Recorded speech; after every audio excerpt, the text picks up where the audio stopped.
Salah seorang kenalan saya, usianya masih muda, energik, gaya hidupnya juga sehat, tiba-tiba meninggal dunia.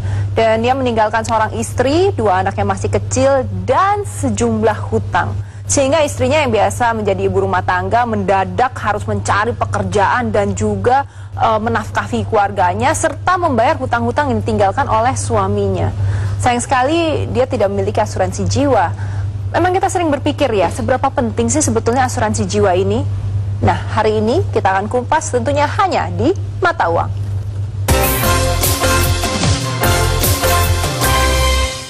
Oke, langsung saja kita bertanya kepada Mas Gos. Mas Gos, sebetulnya seberapa penting sih asuransi jiwa? Tadinya kita berpikir mungkin kalau bidang pekerjaan kita tidak nyerempet-nyerempet bahaya, misalnya katakan pilot sering terbang gitu, atau mungkin pekerjaan-pekerjaan yang berbahaya gitu, kita pikir harusnya merasa tidak perlu.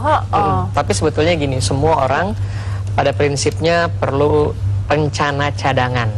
Nah, asuransi jiwa berperan sebagai rencana cadangan. Asuransi jiwa itu pentingnya sama seperti kita punya ban serep di mobil, sama seperti kita punya lilin atau generator di rumah. Memang dengan punyanya ban serep tidak mencegah ban kita kempes, tapi itu mencegah dari bahaya yang lebih besar. Kalau misalnya ban kita kempes dan tidak punya ban serep, nggak bisa melanjutkan perjalanan.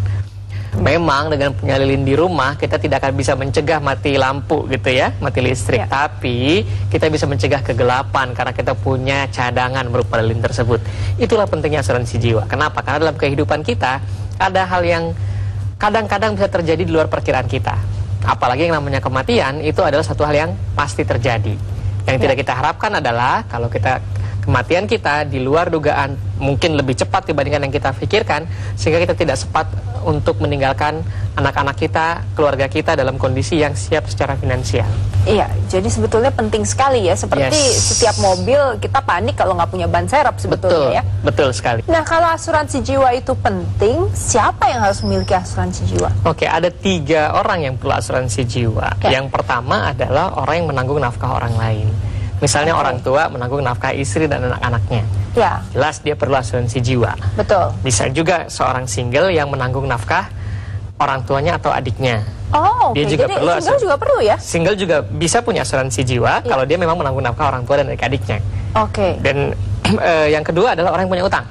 Ya. Orang punya utang juga perlu punya asuransi jiwa, jangan sampai dia kemudian meninggal dunia meninggalkan hutang. Dan yang ketiga yang perlu punya asuransi jiwa adalah orang yang meninggalkan legacy. Legacy maksudnya? Warisan. Warisan. Dan ini warisannya juga bisa spesifik enaknya. Karena kalau kita bicara warisan, biasanya warisan itu ada agak cukup rumit di Indonesia. Ada warisan berdasarkan hukum Islam, ada warisan berdasarkan hukum perdata, ada warisan berdasarkan hukum adat. Tapi dengan memiliki asuransi jiwa, ini bisa meninggalkan warisan yang spesifik. Yang spesifik. Jadi misalnya terserah dari yang membeli asuransinya gitu ya? Mau warisan kepada siapa saja dan porsinya berapa persen itu bisa ditentukan oleh si orang yang meninggalkan warisan tadi. Oh, jadi bisa misalnya kepada orang tua sekian, kepada adik sekian, atau keluarga inti sekian gitu. Bisa. Yang penting mungkin keluarga intinya tentu keluarga inti yang lebih berhak, baru kemudian juga kepada orang tua atau adiknya dia juga bisa menentukan sendiri berapa sih porsi yang akan dia berikan warisan tersebut dari asuransinya. Saya ingat beberapa waktu yang lalu Kebun Binatang Ragunan menerima dana sebesar 6 miliar rupiah waktu itu dari seorang ada wanita asing yang meninggal. Kemudian dia merasa ingin menyumbangkan untuk khusus koleksi primata di Kebun Binatang Ragunan. Ini juga bagian dari legacy, sebetulnya bagian dari legacy. Misalnya saya meninggal dunia tapi ingin kemudian bermanfaat untuk orang lain. Saya meninggalkan warisan untuk yayasan tertentu itu bisa juga dimasukkan dalam polis di polis asuransi jiwa kita. Bisa ya. Iya, tapi yang paling penting dua tadi bahwa kita yang mempunyai tanggungan nafkah itu harus punya asuransi jiwa. Kita yang punya utang juga harus punya asuransi jiwa. Ingat, gajah mati meninggalkan gading, harimau mati meninggalkan belang, manusia mati mudah-mudahan tidak meninggalkan hutang ya. Makanya kita harus cover. Oke. Kalau misalnya kita bicara soal asuransi jiwa nih, kebetulan banyak juga nih pemirsa di rumah yang pengen nanya mengenai asuransi jiwa.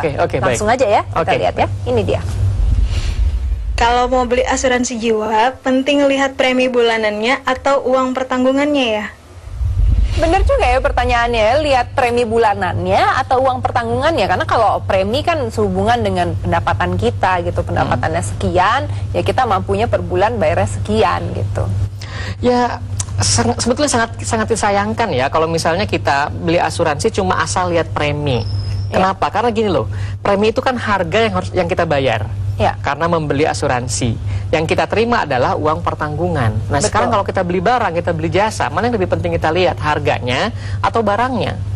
Iya, tentu kan barangnya ya kalau kita misalnya bayar kendaraan umum gitu ya, tapi karena uangnya nggak cukup setengah jalan. Setengah jalan, nah ibaratnya seperti itu jadinya. Iya. Jadi yang harus kita evaluasi bukan berapa premi yang sudah kita bayar, berapa premi harus dibayar sehingga kita sampai ke tujuannya. Iya, gitu tapi tujuannya ada di mana, uang pertanggungannya berapa yang harus kita miliki untuk cukup mengcover, baru kita lihat oke, preminya berapa. Memang betul bahwa premi itu tergantung uang pertanggungan, tapi yang harus kita evaluasi adalah uang pertanggungannya. Ini yang jauh lebih penting untuk dilihat. Jadi itu yang dipertimbangkan dulu, baru kita melihat berapa premi yang harus kita jangan sampai kita asal punya asuransi, asal udah bayar premi sekian ratus ribu, sekian juta, saya merasa sudah cukup. No. Karena yang paling berbahaya apabila kita punya hutang yang ternyata uang pertanggungannya tidak cukup untuk menutup hutang itu. Betul. Gitu ya? Misalnya tadi punya utang 200 juta, kemudian punya asuransi 50 juta. Artinya kalau kita ada apa-apa meninggal dunia, maka anak-anak kita akan ditinggalkan hutang sebesar 150 juta. Padahal itu yang paling kita hindari, yang kita hindari, betul sekali. Oke, untuk pemirsa yang ada di rumah mungkin sekarang bisa mengambil lagi polis yang Anda miliki dan kita sama-sama bicarakan apa aja sih yang penting dari polis itu yang harus kita perhatikan. Oke, baiklah pemirsa, kita akan jeda sejenak dan kita akan segera kembali.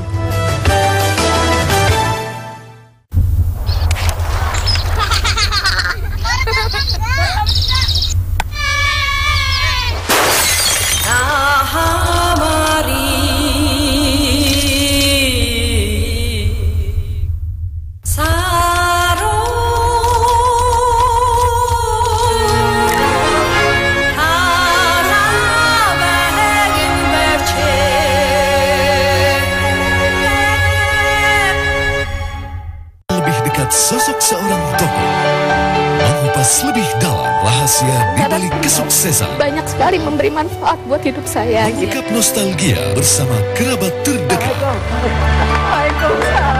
Berbagi sukacita penuh kejutan.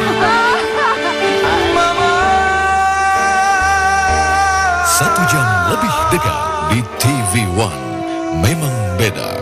Didukung oleh sekali lagi Garcia. Sebuah bangunan kelas dunia karya DP Arsitek Singapura kembali dihadirkan oleh Agung Podomoro Land di Indonesia.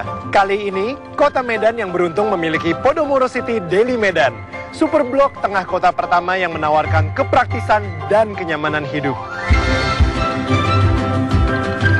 Saksikan informasi selengkapnya hanya di Properties in Harmony from Agung Podomoro Group.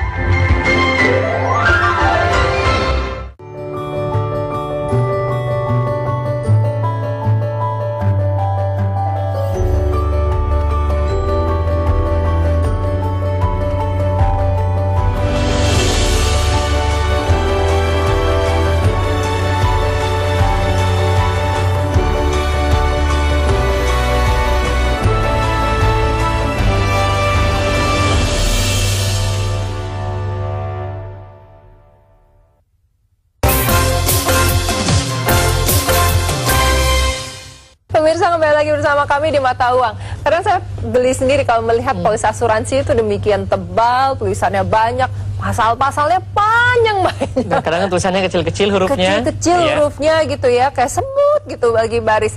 Nah, sebetulnya apa perlu kita baca semuanya sih polis asuransi itu? Tidak ada salahnya kita baca semua supaya kita paham betul apa yang kita beli, ya kan? Pas kita sampai di tengah, yang depan udah lupa kan, panjang sekali. Oke, tapi yang lebih penting diperhatikan, halaman depan biasanya di cover atau ada yang namanya ringkasan polis. Ada 3 hal yang harus kita perhatikan. Nomor 1, siapa nama tertanggung di polis tersebut. Nama tertanggungnya? Nama tertanggung. Yang kedua adalah nama penerima manfaat.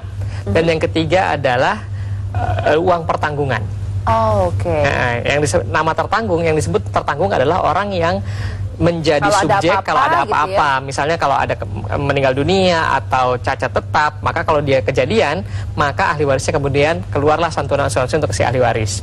Yang kedua adalah penerima manfaat. Penerima manfaat itu adalah ahli waris yang memang sudah kita tunjuk untuk menerima manfaat dari asuransi tersebut, uang pertanggungan. Dan yang ketiga adalah uang pertanggungan. Uang pertanggungan adalah sejumlah uang yang akan keluar kalau terjadi risiko tersebut. Jadi pastikan nama tertanggung adalah nama pencari nafkah, karena ini yang paling penting. Yang kedua, nama penerima manfaat itu sudah kita tentukan siapa saja dari awal. Dan yang ketiga adalah uang pertanggungannya cukup. Yang paling banyak namanya juga tidak boleh salah ya. Jangan sampai salah. Nama julukan gitu. Jangan sampai nama julukan gitu ya. Biasanya ada dua hal yang paling sering kejadian saya lihat salah di masyarakat. Nomor satu, nama tertanggung. Pastikan nama tertanggung itu adalah pencari nafkah, karena sering saya lihat punya kasus di mana suaminya tidak punya polis asuransi, istrinya punya polis asuransi, padahal yang bekerja adalah suaminya. Ini tentu tidak tepat, ya kan? Ya, padahal ceritanya biar adil, suami istri punya asuransi jiwa gitu, tapi yang bekerja cuma suami. Itu juga kurang tepat, karena kalau istrinya meninggal dunia, suaminya mendapatkan manfaat, padahal tidak ada kehilangan risiko finansial yang besar. Yang lebih penting adalah lebih baik si suaminya yang lebih besar lagi punya polis asuransi jiwanya. Mendingan jadi satu aja gitu, sehingga manfaatnya optimal. Betul, kecuali kalau si istrinya juga bekerja. Kalau si istri juga bekerja, boleh dibagi dua risikonya gitu. Iya, betul. Karena mungkin ada saling ketergantungan nafkahnya juga. Yang kedua, yang lebih banyak salah juga adalah uang pertanggungannya seringkali tidak cukup. Apalagi kalau berhubungan dengan hutangnya jumlahnya berapa. Jangan sampai kemudian uang pertanggungan kita malah di bawah nilai hutang. Punya utang jadi harus ada hitungan yang tepat. Harus ada hitungannya, jangan sampai kita menekan utang. Jadi penasaran, sebetulnya banyak masyarakat yang betul-betul paham nggak sih dengan asuransi jiwa? Yuk kita temuin Intan Erlita. Hai pemirsa, saya yakin pasti pemirsa sudah memiliki asuransi. Tapi kira-kira kalian pada paham nggak dengan isi polis asuransi yang dimiliki diri sendiri? Ayo, nah sekarang saya mau coba tanya nih sama rekan saya, Mas Riki dan juga Mas Rio. Yuk kita temukan jawabannya dari mereka berdua. Ikuti saya ya.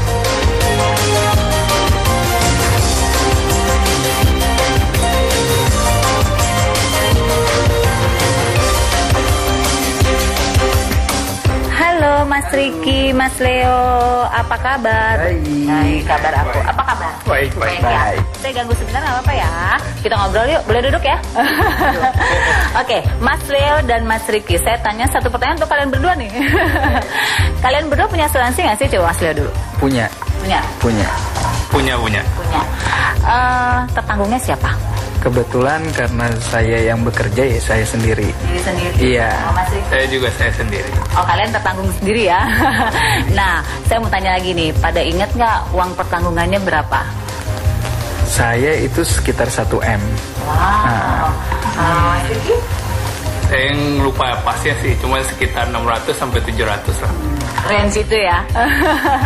Oke, nah terus saya mau tanya nih, kan masing-masing udah punya UP-nya ya, ada yang 1M, kemudian range 600-700 ya.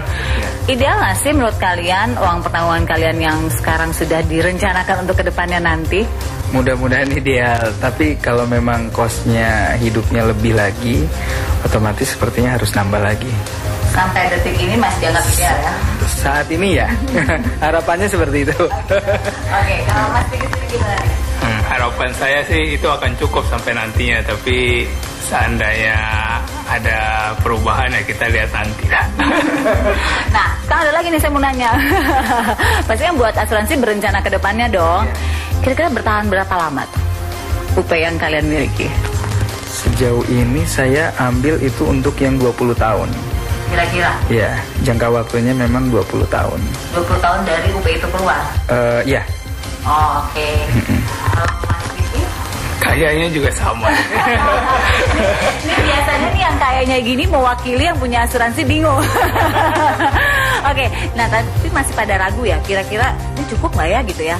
Ini saya punya teman yang memang ahli pakar keuangan nih, jadi kita tanya langsung ya. Nah gimana nih Mas, kira-kira gimana biar asuransi kita uang pertanggungannya bisa mengcover di masa depan nanti? Minimal tidak kekurangan di masa nantinya ya. Oke, kita tunggu jawabannya loh, setuju nggak? Yuk kita dengarkan. Oke, kita dengarkan pendapatnya ya. Wah, ternyata ada yang betul-betul paham, tapi ada juga yang masih kurang-kurang, belum paham. Tapi ngomong-ngomong soal uang pertanggungan, ini kan salah satu yang paling penting. Seperti tadi Mas Kos bilang bahwa kalau kita beli barang ya harus sampai tujuannya. Kalau kita naik taksi ya sampai tujuan, jangan sampai setengah jalan terus jalan kaki. Nah, ini uang pertanggungan yang tepat itu sebenarnya berapa sih nilainya? Oke, ada beberapa cara untuk menghitungnya, tapi setidaknya saya kasih 3 rumusnya deh. Oke. Yang pertama adalah kita menghitung yang namanya human life value. Human life value. Jadi kita hitung kira-kira begini, kalau saya meninggal dunia, anak yang kritis kan anak saya masih kecil, itu kira-kira dia butuh dana sampai ketika dia dewasa atau cukup mapan, misalnya usia 25. Katakanlah kalau anak saya sekarang usia 10 tahun, maka dia masih punya 15 tahun lagi untuk mencapai usia 25. Nah, berapa biaya hidupnya selama 15 tahun? Jadi biaya hidup dikali. Jadi human life value-nya adalah bagi yang ditinggalkan. Bagi yang ditinggalkan. Jadi biaya hidup keluarga yang saya tinggalkan sampai anak terkecil saya mencapai usia cukup mapan, misalnya 25 tahun. Misalnya tadi 5 selesai kuliah gitu ya. Atau selesai kuliah. Katakanlah kalau misalnya tadi saya kasih nafkah kepada keluarga saya 10 juta per bulan, maka 10 juta kali 12 kali 15 tahun. Itu cara ngitungnya yang pertama. Yang kedua, saya sebut dengan cara menghitung dana abadi. Nah, dana abadi ini saya menghitungnya adalah 200 kali nafkah bulanan. Kenapa 200 kali nafkah bulanan? Karena begini, kalau 200 kali, misalnya tadi 10 juta ya, 10 juta per bulan dikali 200, itu kan berarti sama dengan 2 miliar. Kalau saya meninggal dunia, saya mengharapkan keluarga yang saya tinggalkan mendapatkan uang pertanggungan sebesar 2 miliar, yang kalau 2 miliar ini kita depositokan, berapa nilai deposito bagi hasil atau bunga deposito sekarang? Kira-kira 0,5% per bulan, netnya 0,5% per bulan dikali 2 miliar adalah 10 juta per bulan. Sehingga kalau saya punya 2 miliar keluar, maka 2 miliar ini masukkan deposito, dan anak dan keluarga saya akan tetap menerima 10 juta per bulan dari bunga depositonya saja. Itu cara yang kedua. Dua cara ini sebaiknya Anda lakukan, plus Anda harus tambah satu lagi yang harus Anda hitung, yaitu utang. Hutangnya berapa? Hutangnya berapa? Boleh didiskon ya? Betul, jadi boleh hitung pakai salah satu rumus tadi, plus tambah hutang. Kalau hutangnya sudah selesai? Kalau hutangnya sudah selesai, tidak perlu lagi. Tidak perlu lagi? Iya. Jadi gini, saya pernah punya kasus, ada suami istri yang sama-sama kerja. Kemudian karena si suami sudah punya kredit mobil, si istrilah yang kemudian mengajukan KPR atas nama istri. Mereka sama-sama kerja awalnya. Tapi lama-lama kemudian istrinya berhenti kerja. Karena penghasilan suami sudah cukup. Akhirnya penghasilan suami sudah cukup, ya kan? Tapi KPR masih atas nama si istri. Nah, kejadiannya adalah suami kemudian meninggal dunia. Maka apa yang kemudian terjadi? Sedangkan si istri tidak bekerja. Ibu rumah tangga. Ibu rumah tangga. Artinya si istri kemudian harus menanggung nafkah keluarga, plus dia juga harus bayar cicilan rumahnya. Karena asuransinya atas nama si istri, bukan atas nama suami. Sehingga ketika suaminya meninggal dunia, rumahnya tetap harus dibayar. Seharusnya yang terjadi adalah ketika si istri mengundurkan diri, berhenti kerja, kemudian si suami yang membayar cicilan rumah, seharusnya si suami juga di-cover dengan asuransi tambahan, supaya kalau terjadi apa-apa dengan suami, maka cicilan rumahnya aman. Mereka bisa meminta pemindahan KPR? Tidak perlu pindah KPR, itu akan lebih repot. Lebih mudah adalah buat polis asuransi atas nama suami. Itu akan lebih enak. Apalagi ini kan tinggal setengah kan? Iya, betul. Sudah separuh jalan. Betul, itu akan lebih enak. Sehingga kalaupun ada apa-apa, gitu ya? Jadi harus ingat, siapa yang bayar tagihan, siapa yang kasih nafkah, dia yang harus punya asuransi. Tampaknya sudah semakin jelas sekarang. Tapi ada banyak sekali asuransi yang ditawarkan. Ada unit link, ada yang asuransi jiwa langsung, sama seperti waktu kita KPR gitu ya. Dan banyak sekali cara pembayarannya. Ada yang bisa langsung, ada yang tiap bulan. Ini sebaiknya pilih yang mana? Sebelum dijawab. Pemirsa pasti penasaran, saya juga. Dan kita akan segera dengar jawabannya setelah yang satu ini.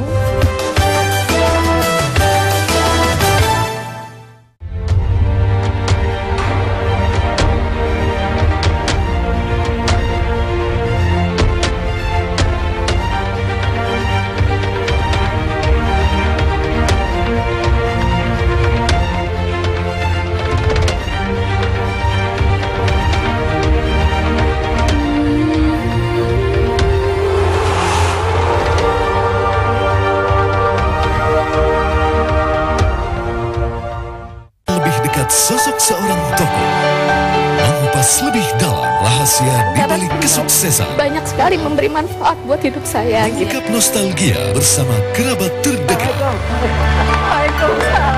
Berbagi sukacita penuh kejutan.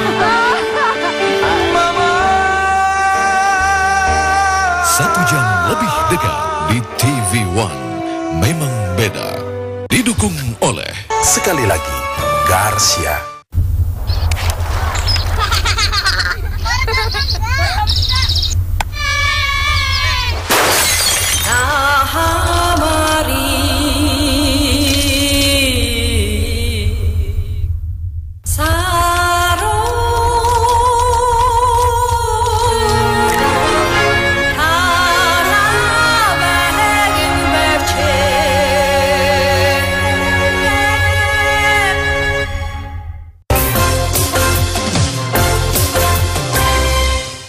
Nah, pemirsa mungkin masih ingat kita pernah membahas mengenai unit link. Nah, unit link itu kan ada asuransi jiwanya juga, tapi ada manfaat untuk investasinya juga. Jadi mendingan ambil itu atau asuransi jiwa aja? Jadi beda ya fungsinya. Kalau unit link kan kita mengharapkan ada nilai investasi yang ingin kita panen di suatu hari. Kemudian asuransi mengcover supaya kita tetap bisa terus-menerus menanam supaya bisa tetap panen. Sedangkan asuransi jiwa fungsinya murni hanya untuk kita mengharapkan uang pertanggungannya saja. Biasanya orang yang sudah punya unit link biasanya sih uang pertanggungannya tidak cukup. Uang pertanggungan tidak cukup ya? Jadi, Anda boleh cek lagi polis asuransi Anda, apapun itu jenis asuransinya, cek berapa uang pertanggungannya. Kalau masih di bawah rumus tadi, human life value atau dana abadi 200 kali lipat nafkah, artinya Anda masih kurang pertanggungan, underinsured disebutnya, silakan Anda apply asuransi jiwa murni. Asuransi jiwa murni yang preminya jauh lebih murah. Preminya jauh lebih murah ya, karena kita menginginkan manfaat investasi yang besar ya, tandanya manfaat proteksinya dikecilin. Nah gitu itu ya. kalau unit link. Sedangkan kalau asuransi jiwa murni manfaatnya ada manfaat pertanggungan saja. Manfaat pertanggungan saja, sehingga pertanggungannya tinggi sekali, tapi memang nggak ada manfaat investasi. Dengan premi yang lebih kecil, punya tujuan sendiri-sendiri. Masing-masing punya tujuan yang berbeda. Jadi kita perlu hitung aja kalau di unit link kita sudah punya sekian, ya kekurangannya biasanya jelas kurang, jadi Anda harus tambah lagi dengan asuransi jiwa. Terutama kalau punya berapa utang. Tinggal asuransi jiwa gitu ya. Betul. Karena masing-masing punya tujuan sendiri-sendiri. Kalau begitu berapa lama jangka waktu untuk mengambil asuransi jiwa? Asuransi jiwa sendiri ada yang dibayar per termin. 1 tahun sekali, 5 tahun sekali, atau 10 tahun, bahkan ada yang sampai 20 tahun. Oh, ada yang sampai 20 tahun. Ada yang sampai 20 tahun. Ada juga yang sifatnya whole life atau sekali bayar saja dan berlaku sampai dengan usia tertentu, sampai seumur hidup lah kita istilahkan. Kalau KPR biasanya sampai jangka KPR berakhir ya. Nah, kalau asuransi yang mengcover hutang secara otomatis, misalnya ketika kredit mobil atau kredit rumah, itu bank yang pegang polisnya dan itu sesuaikan dengan jangka waktu kreditnya. Tapi kalau kita berhutang kepada orang lain, tetangga, kepada orang lain yang tidak di cover asuransi, atau kita mengharapkan adanya warisan untuk anak-anak, maka kita harus apply sendiri asuransi jiwanya. Tapi kita bisa menentukan juga ya, saya mau asuransi jiwa nilainya sekian sampai tahun 2020 misalnya gitu, bisa ya? Bisa, ya, karena asuransi tadi bisa berlaku sampai 20 tahun. Bisa sampai 20 tahun. Saran saya sih begini. Kalau kita masih berubah-berubah, misalnya kita belum tahu sekarang nafkah kita berapa, masih terus mengalami perubahan ekonomi dalam keluarga, mungkin ambil dulu yang 1 tahun atau 5 tahun. Jadi setiap 1 tahun atau setiap 5 tahun kita beli lagi polisnya. Bisa kita rubah lagi, kita tambahkan. Kita ubah lagi, tambahkan, atau mungkin ahli warisnya berubah. Itu kita beli yang 1 tahun atau 5 tahun. Dan kalau kita sudah cukup nyaman, kita boleh pilih yang whole life. Kalau kita benar-benar sudah settle gitu. Jadi tergantung dari usia kita juga. Tergantung dari usia kita. Tapi biasanya gini. Kalau 30 tahun gitu? Kalau 30 tahun, saran saya sih pilih yang 1 tahun, 5 tahun nggak apa-apa. Tapi gini, kalau kita pilih yang jangka makin panjang, biasanya preminya akan lebih murah. Preminya akan lebih murah. Iya. Jadi tetap ada untung ruginya. Tetap ada untung ruginya. Silakan Anda tetap aja kalau umur 30 sebaiknya yang 1-5 tahun, karena kan penghasilan kita masih banyak perubahan. Naik lagi. Kita ahli masih warisnya bisa berubah juga gitu ya. Betul sekali. Kalau misalnya sudah usia 50-an, 40-an deh, sudah mulai 40-an langsung beli yang 20 tahun. Kalau 50-an terlalu dekat ke usia pensiun, Jadi lebih baik dari usia 40-an Anda sudah beli yang langsung 20 tahun. Usia berapa sih yang paling ideal, yang paling inilah ekonomis gitu beli asuransi jiwa. Di Karena bawah kalau udah 50 mungkin udah mahal kali ya. Iya, sebetulnya gini, asuransi jiwa itu tadi sejak kita menanggung nafkah orang lain atau sejak kita punya utang, itu sudah harus punya asuransi.